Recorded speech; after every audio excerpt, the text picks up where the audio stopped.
Les Néphilim sont des êtres nés de l'union d'un ange, ou archange, et d'un humain, ou même d'un ange déchu, comme par exemple Lucifer qui a été banni du paradis par son propre père, qui n'est autre que Dieu lui-même. À la procréation d'un Néphilim avec un ange ou archange déchu, l'humaine ne survit pas à l'accouchement et meurt à l'arrivée de l'enfant. Casey et Brandon forment un petit couple, tout ce qu'il y a de plus normal. Elle travaille dans une banque, lui est médecin dans un centre hospitalier. Ils habitent une jolie maison, dans un quartier plutôt tranquille. Ils sont mariés depuis maintenant 10 ans. Ils mènent une vie stable, mais pourtant, il y a une ombre à ce tableau idyllique. Car maintenant, ils voudraient former une famille, avoir un enfant, mais après plusieurs essais infructueux, la déception commence à avoir un puissant impact sur le moral du couple. Une faiblesse s'empare d'eux. Ils ne perdent pas espoir, mais la tension s'installe. Un jour comme un autre, Brandon rentre du travail. Bonsoir ma chérie, ta journée s'est bien passée? Oui, merci mon cœur, et toi? Ouais, merci. Bon, je vais prendre une douche et j'arrive. D'accord, mais ne tarde pas trop, le dîner est bientôt prêt. Puis, Brandon file à la salle de bain. Il revient pour manger. Le couple discute de choses et d'autres, et notamment de tenter un nouvel essai pour avoir ce bébé tant désiré. La soirée se passe bien. Mais la nuit en est tout autre en ce qui concerne Brandon.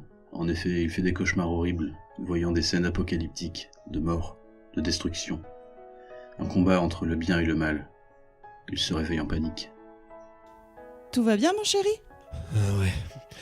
Enfin, j'ai fait un cauchemar horrible, mais ça semblait si réel. C'est rien ma chérie, rendors-toi, tout va bien, ça va aller. Le lendemain matin, Brandon se lève avec difficulté, comme si dès le réveil, son énergie avait été absorbée pendant la nuit. Et ce fut le cas d'ailleurs car ses cauchemars étaient en fait les prémices de l'arrivée imminente d'une entité diabolique dans sa vie, mais il ne le sait pas encore. En effet, la faiblesse de ce petit couple attire de très mauvaises choses. Quelques jours passent, le calme est revenu, Brandon ne fait plus de cauchemars, sa vie se passe de nouveau normalement. Mais un soir, alors que Casey est chez une amie, Brandon se sent mal, quelque chose essaie de prendre le contrôle de son corps. Et cette chose n'est autre que Lucifer lui-même. Il essaie tout de même de lutter contre cette possession, mais malgré tous ses efforts, Lucifer est bien plus puissant que lui, et chercher à le stopper est peine perdue. Quand Casey rentre de chez son ami, elle voit que Brandon est différent. Il n'agit pas comme à son habitude. Chérie, est-ce que tout va bien? Non, quelque chose ne va pas bien. Je crois qu'il y a quelque chose qui a une très forte emprise sur moi, comme si ça prenait possession de moi. Mais que veux-tu dire par là? Une possession? Ouais, je sais pas, ça s'est passé tout à l'heure quand j'étais seul à la maison. Je sais pas, je te dis, mais en tout cas c'est trop puissant pour que je puisse lutter contre ça. Oh mon Dieu, mais qu'est-ce qui t'arrive? Ça va, t'es sûr? Ouais, ça va, t'inquiète. Je vais faire aller. Mais au fait, comment va cette conne de Nadège? Elle va bien, mais tu as raison, tu ne parles jamais comme ça d'habitude. Mais non, chérie, c'est bon, tout va bien. Il faut se décoincer dans la vie, savoir rigoler un peu, s'éclater, quoi. Je suis toujours moi, t'inquiète pas.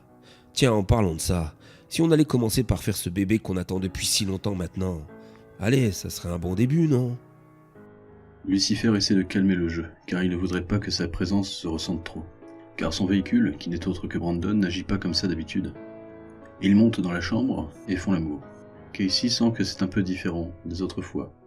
Mais elle ne s'en préoccupe pas. Une fois terminé, Casey met sa tête sur l'épaule de Brandon, tout en lui disant « Oh oui, tu seras un papa génial, je le sais, je le sens. Je le sais aussi, ne t'inquiète pas ma chérie. Cet enfant sera un jour le roi du monde. » Quelques semaines passent et lorsque Casey commence à avoir des nausées matinales, elle décide de consulter son médecin, qui lui fait passer des examens. Puis il lui annonce la bonne nouvelle. Elle est enceinte d'un garçon. Elle le dit alors à Brandon, sa joie immense se lit sur son visage, assombrie par la présence de Lucifer en lui, qui essaie malgré tout de garder un certain contrôle pour n'éveiller aucun soupçon, même si Casey occulte involontairement la possession de son mari depuis peu. Le couple est heureux, mais dans les hautes sphères célestes, c'est une toute autre histoire. La présence des vibrations sont si fortes que même le paradis se met à trembler. C'est le signal prévenant qu'un Néphilim avait été procréé, c'est-à-dire l'enfant d'un ange, ou d'un archange et d'un humain. Mais vu la puissance que tout cela dégage, cela ne peut être que Lucifer. C'est alors que les anges, au paradis, décident d'envoyer Ariel pour tuer l'enfant à venir, car celui-ci détruirait le monde que l'on connaît, pour y instaurer le chaos et la désolation. Mais Ariel est un ange de protection, pas une tueuse. Mais bon, sa mission étant de tuer le Néphilim avant qu'il voie le jour, Elle est donc envoyée sur Terre pour accomplir sa mission. Elle trouve une famille prête à lui venir en aide. Tout avait été calculé à l'avance au paradis, pour ne pas qu'elle soit perdue à son arrivée sur Terre. La famille est mise au courant de la situation et n'hésite pas à lui proposer toute l'aide nécessaire, et ce dans n'importe quelle situation. Elle entre en contact avec Casey dans ses rêves en lui expliquant que son mari n'est pas vraiment lui, mais qu'il est possédé par Lucifer. Puis un jour, alors que Casey est au téléphone avec son ami, Ariel se téléporte auprès d'elle. C'est alors que d'un seul coup, Casey se retrouve chez la fameuse famille qui accueille Ariel. Bonjour Kazé, je m'appelle Ariel. Je suis un ange. On m'a envoyé sur Terre pour vous éviter d'avoir ce bébé. Il est très dangereux. On a affaire à l'hybride d'un archange et d'un humain. Son pouvoir s'étend au-delà des limites de la compréhension. Votre fils pourrait mettre l'univers à genoux. La légende dit, je cite, « La puissance d'un Néphilim est plus élevée que son ascendant. » Vous êtes vraiment sûr de ce que vous dites? Car c'est tout de même de mon bébé que nous parlons. Oui, Kazé, j'en suis sûr. Je suis vraiment désolée. Mais avoir cet enfant ferait de son monde le chaos complet. Et alors les conséquences seront graves à l'échelle cosmique, comme je vous l'ai expliqué dans vos rêves. Les deux amis eurent une discussion à propos de tout ça. Les anges, Lucifer, les démons, le paradis, l'enfer. Sauf que Casey a vraiment beaucoup de mal à croire en tout ça. Et d'un coup, c'est tout son monde qui bascule. Écoutez, j'ai vraiment du mal à croire en tout ça. C'est complètement invraisemblable. C'est vrai quoi? Des démons, des anges, tout ce qui va avec. Je ne peux pas croire en tout ça, c'est impossible. Je fais un cauchemar éveillé. Alors comment expliquez-vous la téléportation? Et pourtant, vous êtes bien là, avec nous, et bien réveillés en plus. Si ça existe, dites-vous bien que tout le reste aussi. On ne m'aurait jamais envoyé sur Terre si la situation n'était pas aussi désespérée. Mais que dois-je faire selon vous?